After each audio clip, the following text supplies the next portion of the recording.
അപ്പം ഇന്ന് വന്നിട്ടുണ്ടായിരുന്നൊരു വർക്കാണ് ഈ ഒരു sari ready to wear sari ആക്കി മാറ്റാൻ വേണ്ടിയിട്ട്. അപ്പോൾ ഇതിൻ്റെ ഒരു ABCD പോലും എനിക്കറിയില്ല കേട്ടോ. അപ്പം ഞാൻ എന്ത് വിചാരിച്ചു, എൻ്റെ കയ്യിലൊരു സാരി ഉണ്ടായിരുന്നു, അത് നോക്കിയിട്ട് ചെയ്യാന്നുള്ളത്. ഫസ്റ്റ് ഞാൻ മുന്താണിയുടെ ഭാഗം ഉണ്ടല്ലോ, പ്ലീറ്റ്സ് വരുന്നവരെ അവിടം വരെ ഒന്ന് അളവെടുത്തിട്ടോ. അത് 110 ഇഞ്ചായിരുന്നു. അതൊന്ന് അവിടെ നിന്ന് പിന്ന് കുത്തി കൊടുത്തു. പിന്നെ അവിടെ നിന്ന് ഇങ്ങോട്ടേക്ക് 6 ഇഞ്ച് വീതിയിൽ ഒന്ന് അടയാളപ്പെടുത്തിയിട്ട് നമ്മൾ പ്ലീറ്റ്സ് ഇട്ട് കൊടുക്കുകയാണ് കേട്ടോ. ആ പിന്ന് കുത്തിയ ഭാഗത്തേക്ക് ഒരു 7 പ്ലീറ്റ്സ് വരെ കിട്ടിയിട്ടുണ്ട് കേട്ടോ.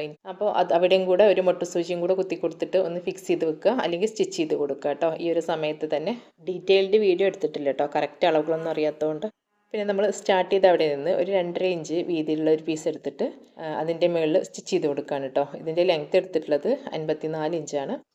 ഇനി നമ്മൾക്ക് ഒരു 1/2 ഇഞ്ച് വിട്ടിട്ട് ഇങ്ങനെ ഇതുപോലെ സ്റ്റിച്ച് ചെയ്ത് കൊടുക്കുക. അതിനുശേഷം ഇതിൻ്റെ മുകളിൽ പട്ട കൂടി വെച്ച് കൊടുക്കുന്നുണ്ട് കേട്ടോ. അതായത് നമ്മൾ ഹുക്ക് വെച്ചിട്ട് ഹുക്ക് കൊളുത്തി കൊടുക്കുമല്ലോ, ആ ഒരു സംഗതി. സിമ്പിളായിട്ട് തന്നെ നമുക്ക് സ്റ്റിച്ച് ചെയ്തെടുക്കാം കേട്ടോ ഈ ഒരു റെഡി ടു വെയർ സാരി.